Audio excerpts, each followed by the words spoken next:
दोस्तों, आपके जीवन में चल रही सभी परेशानियों का कारण कहीं पितृदोष तो नहीं है। कैसे पता करें कि पितृदोष है या नहीं, और साथ ही इसी वीडियो में हम बात करेंगे पितृदोष और स्थायी लक्ष्मी प्राप्ति के एक अचूक उपाय के बारे में। तो वीडियो को अंत तक ध्यान से अवश्य देखें। नमस्कार, स्वागत है आप सभी का एक बार फिर से। दोस्तों, जिसके घर में पितृदोष प्रबल होता है, पितृदोष का सबसे आसान लक्षण है आमदनी अठनी खर्चा रुपया। अगर ऐसा आपके साथ भी है तो समझ लो पितृदोष है। भागते रहो पैसे के पीछे, लेकिन जितना कमाओगे उससे अधिक खर्च हो जाएगा, यानी कि जीवन में कर्ज के बोझ के नीचे दबे रहोगे। घर में कलेश का माहौल बना रहेगा। ब्रह्म वैवर्त पुराण के अनुसार रात्रि में अच्छे से खाना खा के सोए हो, सोने के 1.5 या 2 घंटे बाद नींद खुल जाए और फिर कुछ खाने का मन करे, पानी पीने का मन करे, तो समझो पितृदोष है। यानी कि पेट भर के सोए थे 1 घंटा पहले और 1 घंटे बाद में, 2 घंटे बाद में आंखें खुल गई। आंखें खुलते ही सीधा आप रसोई घर में गए और फिर आपने खाना खाया और पानी पिया, यानी कि भूख लगी 1.5-2 घंटे बाद में। पितृ भूखे प्यासे हैं, वो आपसे भोजन की याचना कर रहे हैं, इसका यही अर्थ मिलता है, यानी कि पितृदोष है।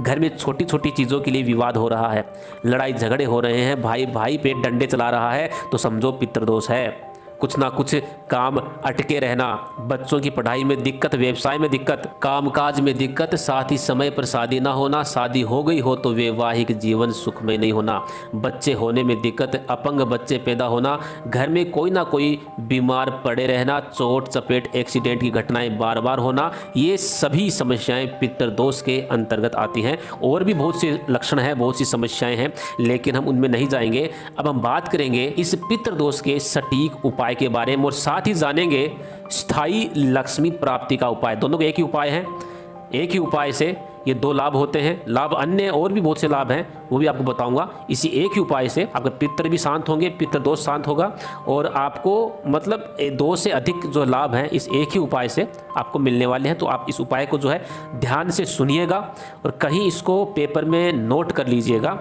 अगर अभी नोट नहीं कर पाए, अब एक बार आप सुन लीजिए, दोबारा से फिर इसको वीडियो को देख करके आप अच्छे से इसको नोट कर लीजिएगा। दोस्तों, स्कंद पुराण में, विष्णु पुराण में और शिव पुराण में भी इस उपाय का वर्णन किया गया है कि 21 दुर्वा के 7 बंडल बनाकर अपने घर के परिंडे में, परिंडा मतलब घर में जहां पीने का पानी यानी मटका रखा होता है, उस मटके के नज़दीक में एक कटोरी में कच्चा चावल रख करके उसी में 21 दुर्वा के 7 बंडल भी रख दीजिए। ऐसा करने से मात्र 5 से 7 दिन में पितृदोष शांत होना प्रारंभ हो जाता है। इस उपाय से घर में लक्ष्मी की वृद्धि होने लगती है, सुख शांति अपने आप आने लगती है, क्लेश समाप्त हो जाता है।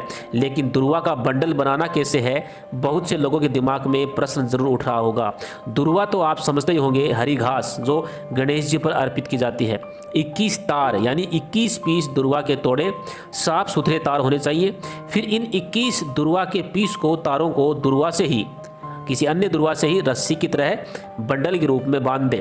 इसी प्रकार आपको 7 बंडल तैयार करके ये उपाय करना है। लेकिन यहाँ मैं आपको एक बात और बता दूं, जो कटोरी है वह तांबे की या फिर पीतल की होनी चाहिए। लेकिन यह ज़रूरी नहीं है कि कटोरी नई होनी चाहिए। आप घर में काम आने वाली तांबे या पीतल की कटोरी भी साफ करके इस काम में, इस उपाय के लिए ले सकते हैं।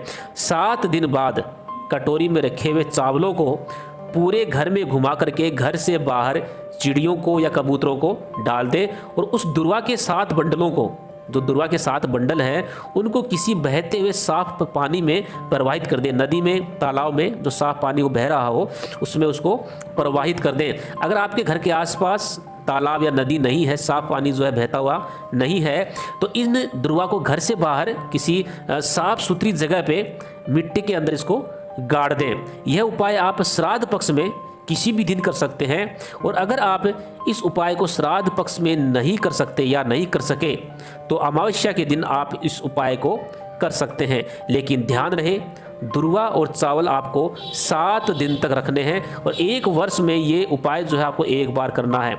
ऐसा करने से आपके पितृ आपसे खुश होते हैं। आप पर जो पितृदोष बना हुआ है वह पितृदोष भी शांत हो जाता है, और घर में स्थायी लक्ष्मी की प्राप्ति होती है। धन आगमन के नए नए अवसर आपको मिलने लगते हैं, और घर के अंदर शांत माहौल बना रहता है। तो दोस्तों, मैं आशा करता हूं कि आप सभी इस उपाय को अवश्य करेंगे, और मेरे इस वीडियो को लाइक और शेयर करना तो आप बिल्कुल नहीं भूलेंगे। तो दोस्तों, अगले वीडियो में फिर नई जानकारी के साथ आपसे मुलाकात होगी। तब तक के लिए धन्यवाद।